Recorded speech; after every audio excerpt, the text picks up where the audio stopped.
Kota Cilegon. Kita mau cari backingan di sini. Ya biar minimal kalau hilang Cilegon kita ada yang bantuin lah, kira-kira begitu. Oke? Mau tahu nanti keseruannya? Ayo ikut ke dalam. Ikut.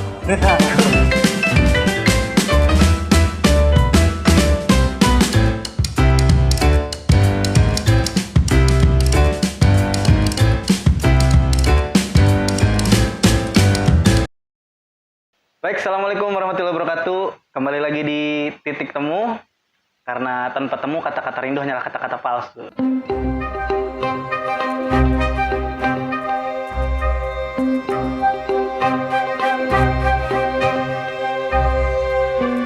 Ya, kali ini kita ada di luar lagi. Kemarin kita udah di studio, sekarang kita ada di luar lagi.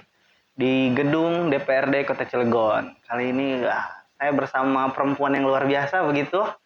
Wakil Ketua DPRD Kota Cilegon, Ibu Nuratul Uyun. Terima kasih Ibu telah meluangkan waktu buat kita ngobrol di sini. Sama-sama Kak. Ada banyak banget nih pertanyaan-pertanyaan di kepala saya buat yang pengen saya lontarkan ke Ibu lah kira-kira gitu. Siap.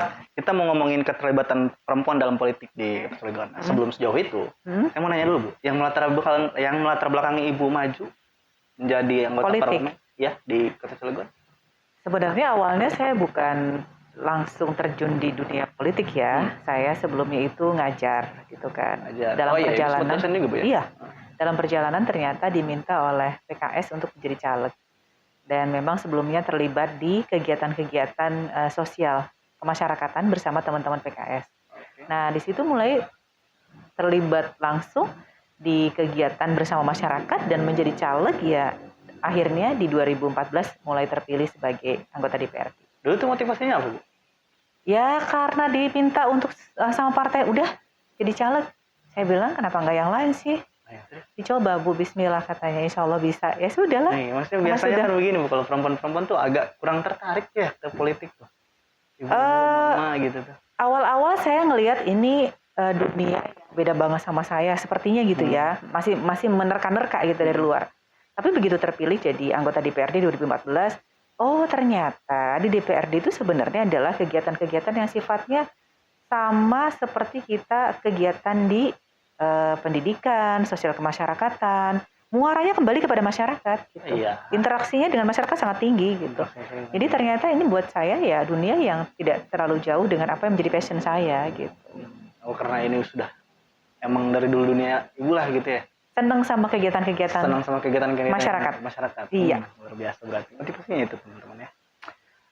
Tapi sejauh ini Bu, dari sudut pandang Ibu, keterlibatan perempuan dalam dunia politik di Cilegon.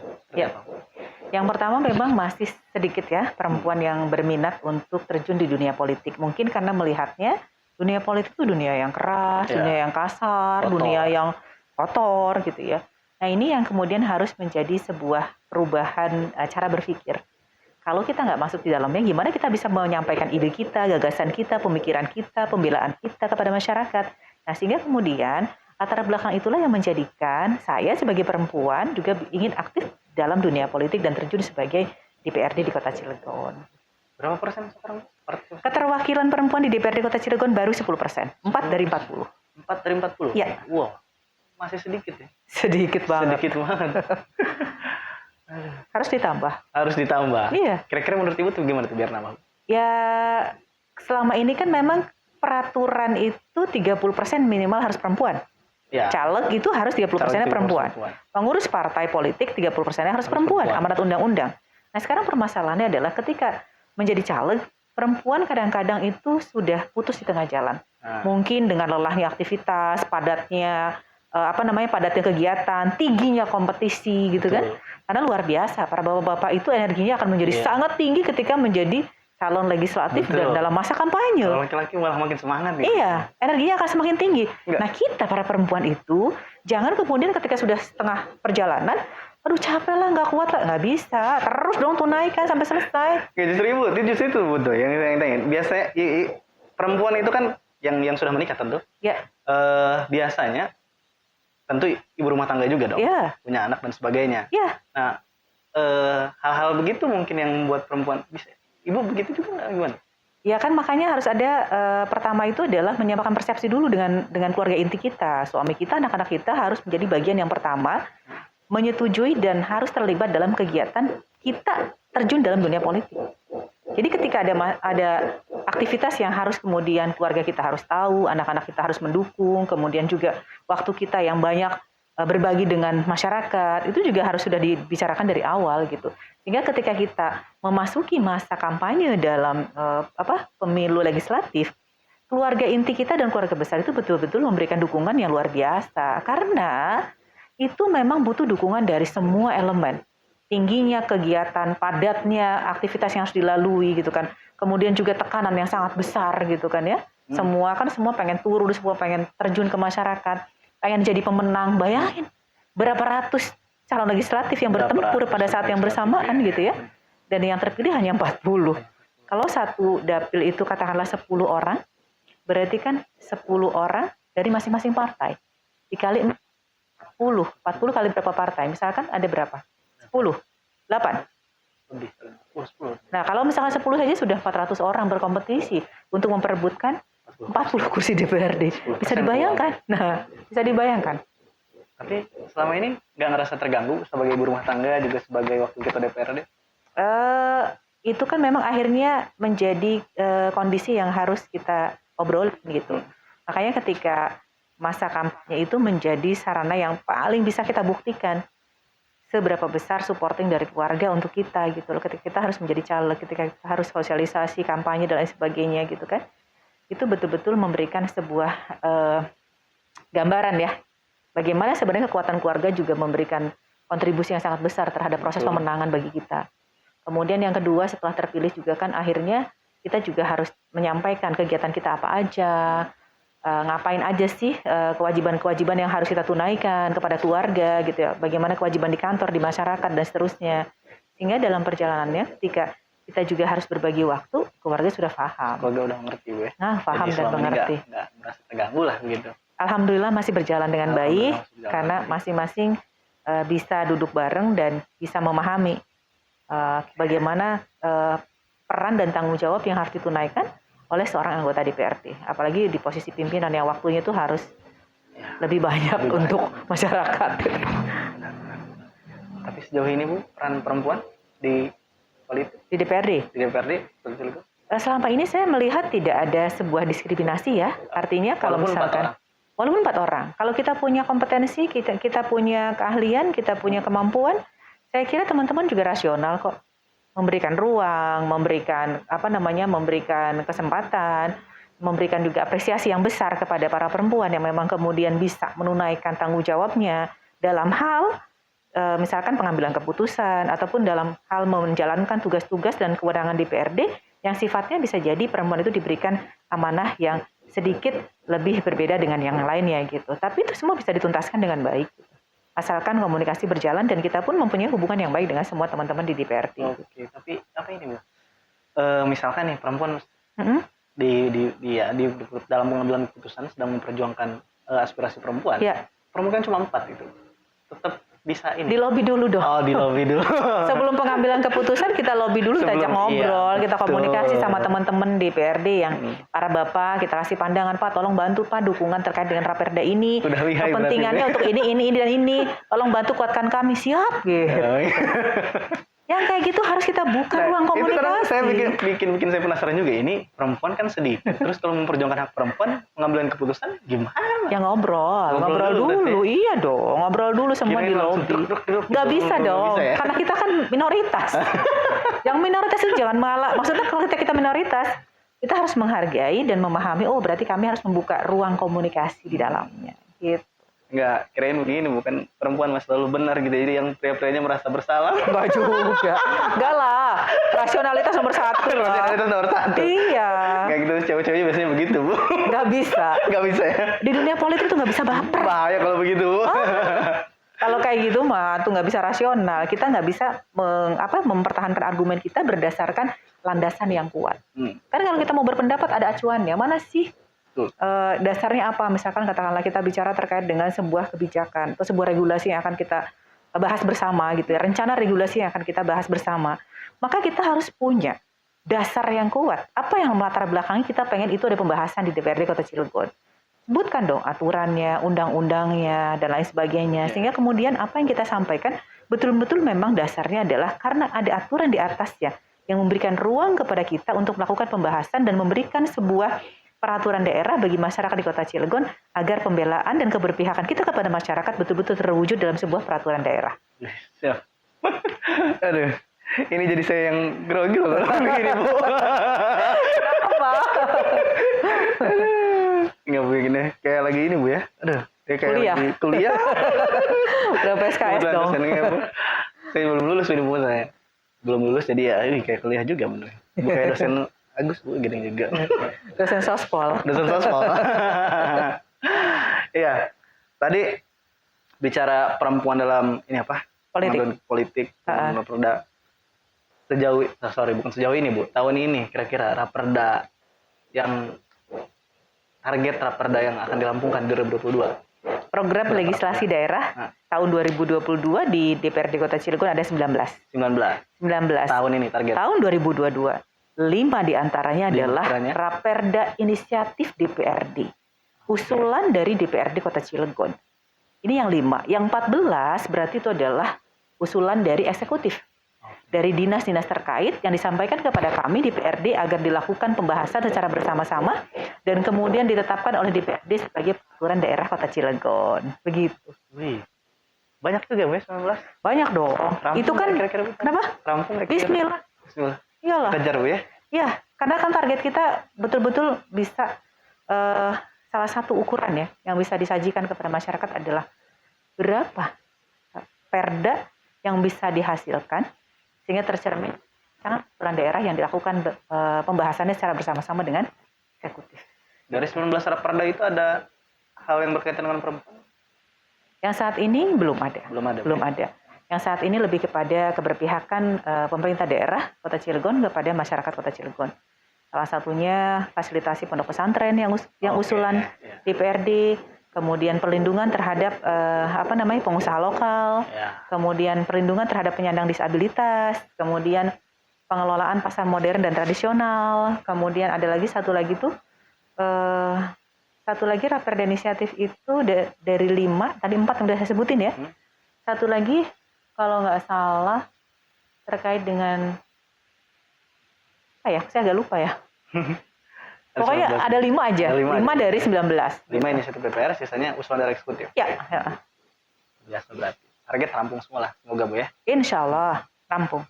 Sejauh ini, Bu, Ibu kan sering keliling-keliling ke bawah.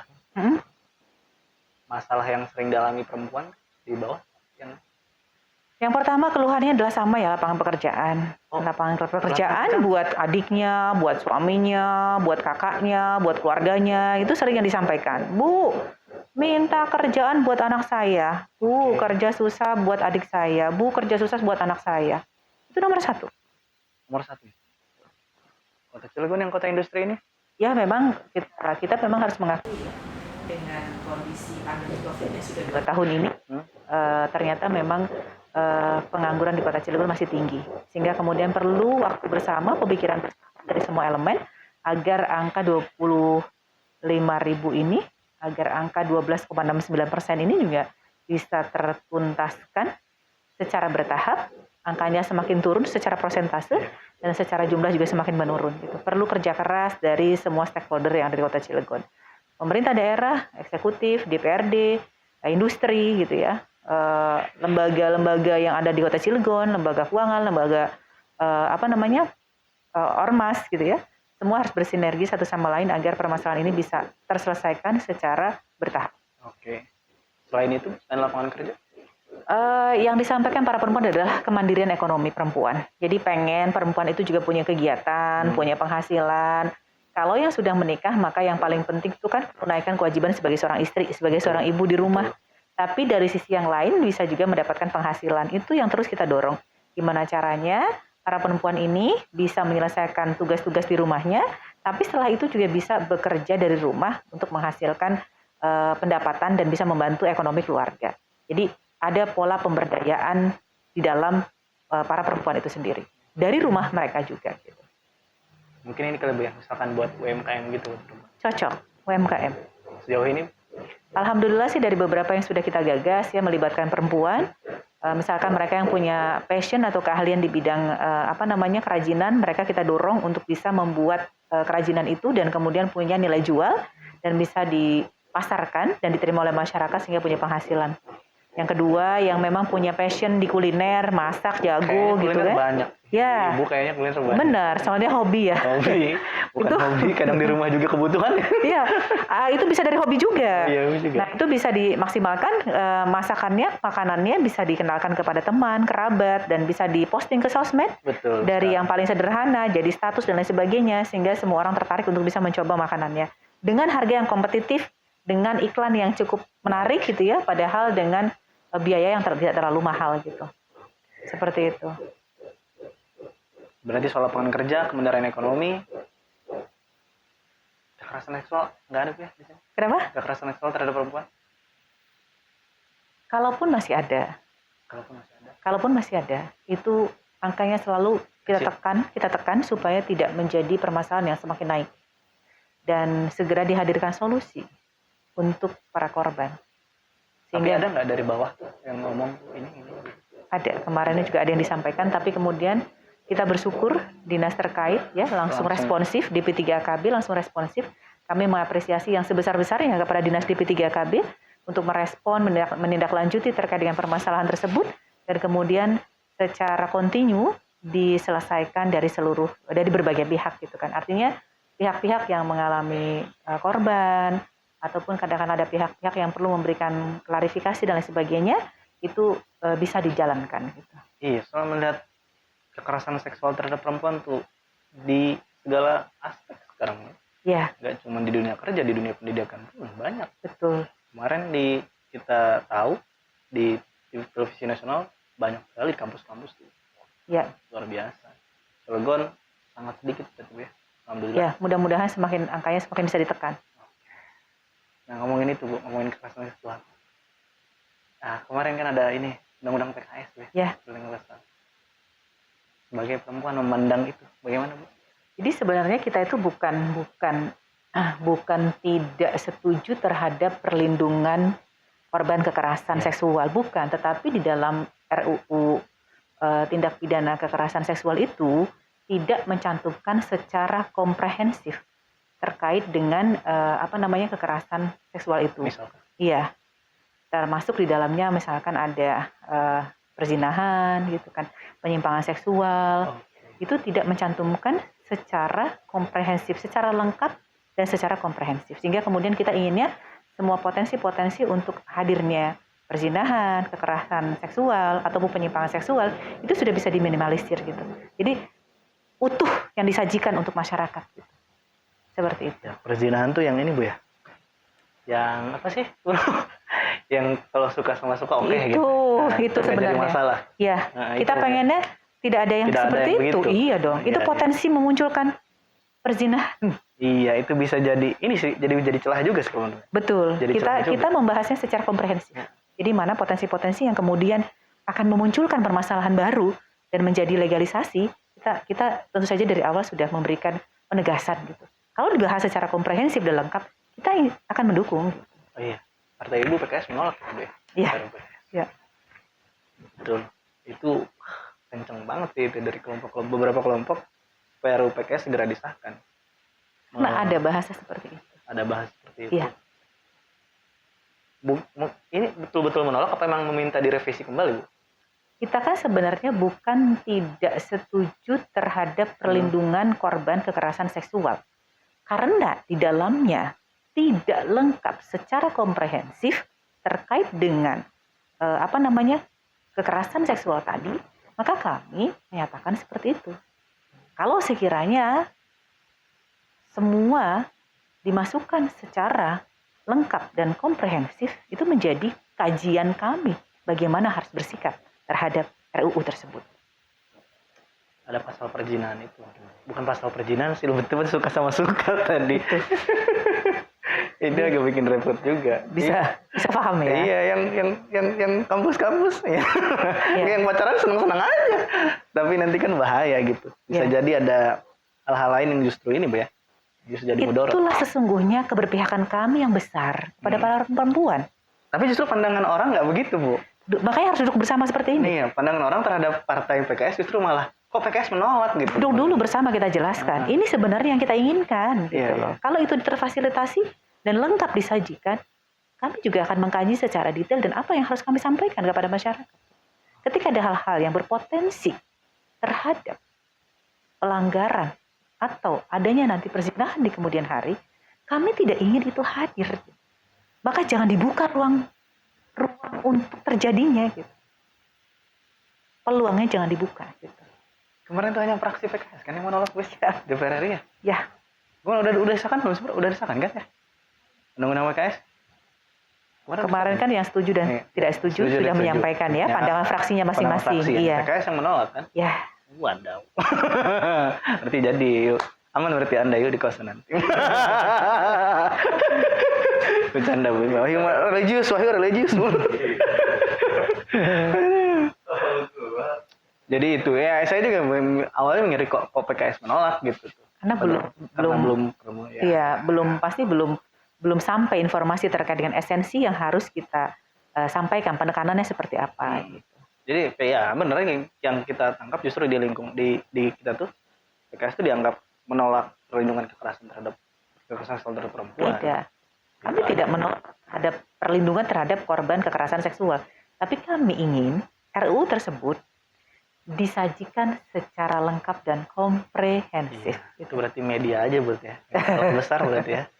Media bagus, kita media juga. Oke. Tadi kita udah ngobrol banyak Bu ya. Ya. Mungkin ini terakhir Bu. Ya. Udah luar biasa ini mereka bingung juga. Harapan Ibu nih buat perempuan-perempuan di Kota Cilegon, terutama dalam dunia politik. Dalam dunia politik ya. Mengajak kepada semua para perempuan Cilegon yang memang punya ketertarikan dengan dunia politik, jangan sungkan untuk bergabung dan terlibat dalam kegiatan politik, karena disitulah sebenarnya bukti nyata pembelaan kita terhadap para perempuan. Bagaimana kita mempunyai keberpihakan kepada perempuan bisa diwujudkan dalam program kegiatan ataupun advokasi kepada para perempuan yang ada di Kota Cilegon, dan disitulah sebenarnya pemikiran kita hadir untuk para perempuan di Kota Cilegon. Oke. Jadi jangan takut berpolitik. Politik nggak selalu jahat Bu ya. Nggak selalu kotor politik itu. Enggak. Itu bagaimana kita sebagai individu memainkan perannya. Wah, keren nggak? Berminat bergabung dalam kegiatan politik? Wih, berminat nanti aja Bu tapi masih muda. Udah lulus ya? Udah lulus. Belum lulus aduh. Semester berapa? Aduh, hanya semester. Oh ya udah, saya ganti nanya. Nanti ngomongin semester malu ini direkam. Oke. Oke, ya udah terima kasih Bu ya. Sama-sama. Nanti kita kalau ada waktu ngobrol-ngobrol lagi. Siap. Soalan ya banyak kalah di Oke. Cilegon. Oke. Ya. Terima kasih. Assalamualaikum warahmatullahi wabarakatuh. Waalaikumsalam warahmatullahi wabarakatuh.